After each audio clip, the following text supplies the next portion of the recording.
Ito ka-from, ibabalik ko lang din dito para at least mayroon panlaman yung garden ni nanay.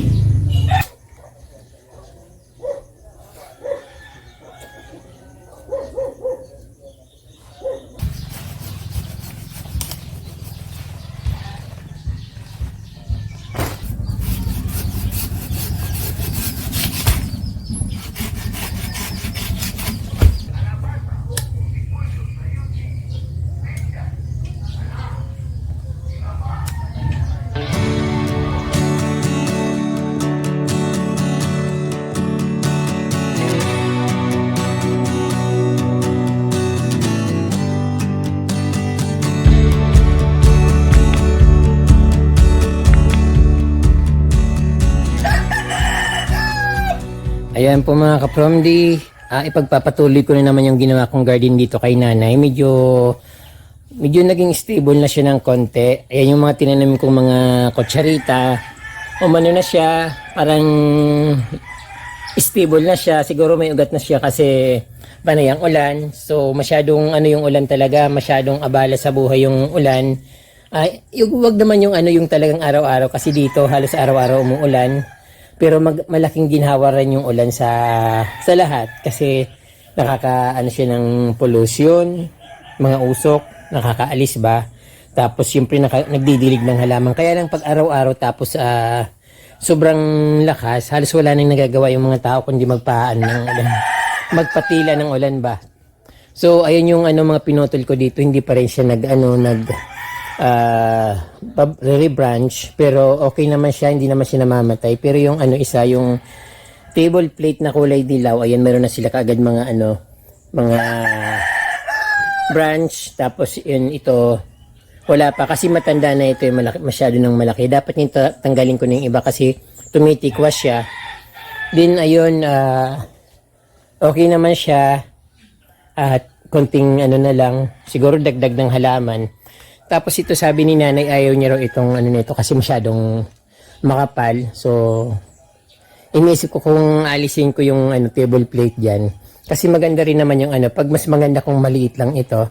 Tapos yung birdnest naman maganda siya pag sa landscape.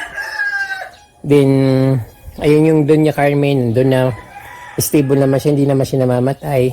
Tapos ito yung tatanggalin ko ngayon ka-Promdi. Ito. Para maging maganda yung pagka-landscape dito, mga Sansevieria. Ayusin ko yung landscape niya, tapos yung naman dito, yung tinanim kong matagal na, yung million flower, ayan, or hydrangeas. Pinutol ko na rin kasi masyado na siyang malago, tapos payat pa yung niya, yung mga sanga niya, kasi I think ko lang siya sa fertilizer, pero nagbulaklak na siya dati. Maganda yung bulaklak niya, kulay blue. Dito naman ka-Promdi sa isang side, nilagay ko na yung mga yung mga croutons ko doon na nakapaso. Tapos naglagay na rin ako ng yung binibilog ko na halaman, yung Fokien. So tatlong siya dito, tatlong bilog.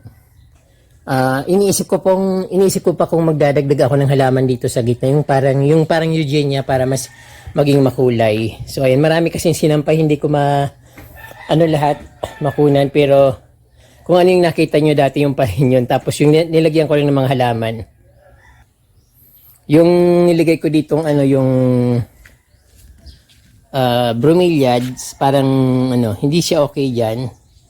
Tapos iwan ko ba kung saan ako nagtatanim, parang sinasabayan din ng tanim ng parang parang nananadya ba. Yan, may tinatanim silang yung buyo na panganga, pero okay lang naman yan. Kaya lang bakit sinasabay nila tapos lalagyan nila ng maraming yung abo, di namamatay yung mga tanim ko. Kasi ito yung pandakari ko doon na nandun sa aking garden, so lumalago na siya. At ang isip ko dito, ito tatanggalin ko tong mga yung parang pandan. Ako rin nagtanim dito nito kasi dati maayos pa yung garden at gumanda naman yung garden niya dati. So ayun, sabi ko iusog ko doon ng konti para mas maluwag dito yung daan. So ayan muna ka-Promdi. So ayan, magsisimula ulit ako ng pag-aayos at unti-unti lang habang medyo maayos, okay pa yung panahon.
Ayan po mga kaprom din, laki nung natanggal ko. Tapos ito yung grass. Hindi ko alam ang tawag dito pero maganda itong pang landscape. Lalo yung variegated niya, ang gandang tingnan. So ayan ang laki ng hukay at ang laki pa ng space dito. So ito hindi ko naman ito itatapon. Ilalagay ko lang diyan kung saan ko siya piling itanim para maganda rin tingnan. Ang ko dito, ang purpose ko lang naman, ayusin ko yung landscape dito tapos para mas magandang, mas maliwalas tingnan.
ito ka from di ibabalik ko lang din dito para at least mayroon pang laman yung garden ni nanay. Madali itong ano eh, madaling lumago pero dapat nasa tabi lang siya para hindi nagkakalat.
Someday magtataran.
Ito yung ito yung pinutol ko dun sa ko sa likod ng bahay sa aking secret paradise.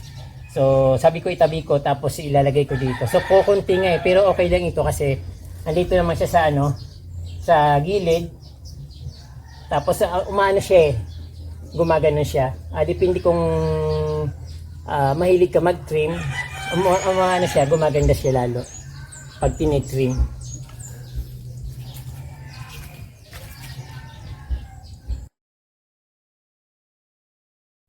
So, ito na kaprom yung garden ko dito na ginagawa kay dito sa garden ni nanay. Okay na sana siya. At ayan, ang ganda na nga ng dating niya. Kaya lang ang problema, yung tinanim kong mga kutsarita dito ay nawala. Sinabi sa akin ni nanay nung isang araw, maganda na raw yung ko dito, yung tanim ko ng mga kutsarita. Pero ayan wala nang dahon. Ayan. Tumaba na nga siya nung pinakita ko nung kasi nagawa ko na to. Tapos nung gumawa ulit ako, pinakita ko na sa inyo at syempre malalaki na.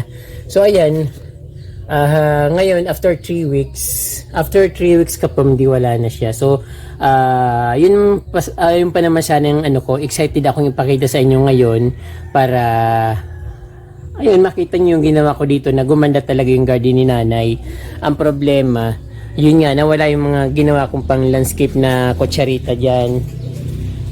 Yung mga variegated. So talagang naubos talaga. Pati yung ko, ayun mga star begonia. Ayan, putol-putol. Tapos yung yung ito, yung Lourdes, Spider Lourdes plant. So, rin, kinain din siya. Halos wala na. Then, ito rin yung aking kalatiya.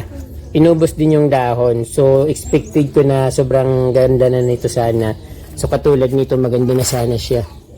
Ayan, inubos din yung dahon. Kaya, iniisip ko na lagyan ko ng bakod na kawayan dyan. So, pag ganun, para, hindi siya matuka ng manok. Kasi, sobrang ganda na niya ka-from day. Proud na nga ako kasi, ayan, matataba na. Kaya lang yung nung isang araw sabi niya sabi ni nanay ubos na yung halaman mo sa harap, yung mga maliliit daw na dahon na ubos na. Ayan, kaya iniisip ko na lagyan ko ng bakod para gumanda siya. So yung sala rin siyempre yung mga manok, pato. Yung ito naman yung begonia star nagkaputol-putol na, pumapasok kasi dito yung mga hayop na gumagala dito. Pati aso, open lang kasi yung ni nanay. Ayan nga. Ayan na sila. Open lang yung bakuran ni nanay dito. Kaya ayan. Hindi masyadong, hindi maprotektahan. Tapos ito, siyempre ito yung pinutol ko. Ayan, maganda sana. At rin naman ulit ito. Sabi kasi ni nanay awin niya ng mataas ito. Kaya sabi niya, kaya pinutol ko. Kaya may mga bird nest pa nga siyang tumutubo. Ayan. Dito naman ka-from this sa side na ito, ay yung sa may kapitbahay diyan. Nilagay ko na yung mga ko dito, mga bougainvillea na nasa paso. Kasi dito palaging mainit dito sa sa front yard nila nanay, yung ko, ayan. Nagdadahon na sila yung mga pokin. Ayan, meron na sila mga dahon. So, konting siguro mga next week ititrim ko na siya para kung medyo lumalabas na yung kasi baka pag hindi ko trinim, kakainin ulit ng mga pato. Yung pag nakikita kasi nila ng malilit bagong labas na dahon, kinakain na nila. Kaya ayan, katulad nito, ayan, halos hindi na magkano yung mga dahon. Hindi na lumalabas, hindi na makapagtalbos. Kaya pati yung garden ko, gano'n na rin. Sira-sira na rin yung mga halaman ko doon. Pero nababantayan ko naman. So ito yung pinakabago kong pokin na tinanim dito. So dito, hindi ko pa masyadong naayos dito. Pero okay rin naman kasi siya, kasi parang lush na yung ko dito, yung rainforest. So nasusunog siya ng araw, pero parang na na siya, na immune na sa init. Kasi talagang biglaan lang yung paglagay ko niya ng rainforest na yan. So pag lumaki siya na immune sa init, maganda para hindi na siya hindi na siya maapektuhan ng sobrang init. So dito kasi dati may mangga na na may lilim diyan, kaya ayun. Bigla silang nainitan diyan. Tapos yung tinatanim ko naman dito, okay na siya. Pero yung iba namatay naman, pero yung karamihan nabuhay naman siya.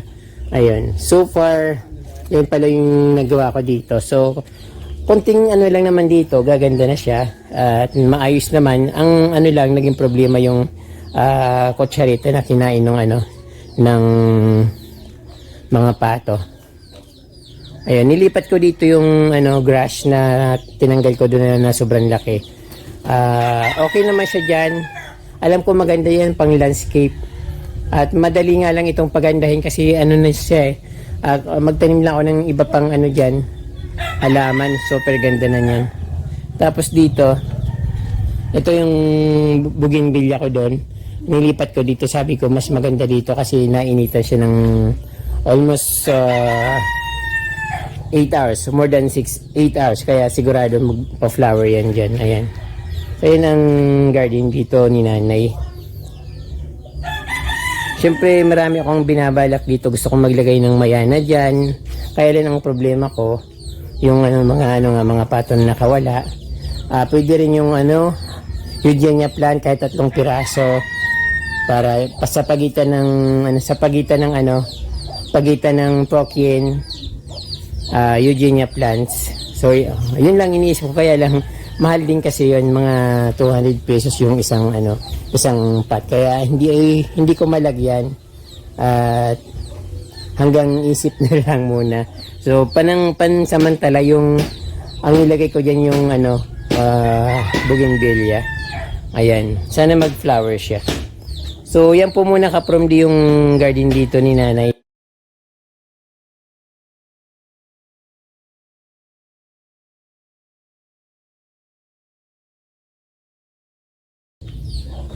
So ayan po ka-from next time siguro lalagyan ko to ng bakod para maano na yung lumaki na yung mga kutsarita na tinanim ko diyan. Kasi ang ganda nun inubos ko pa namin kutsarita ko dito.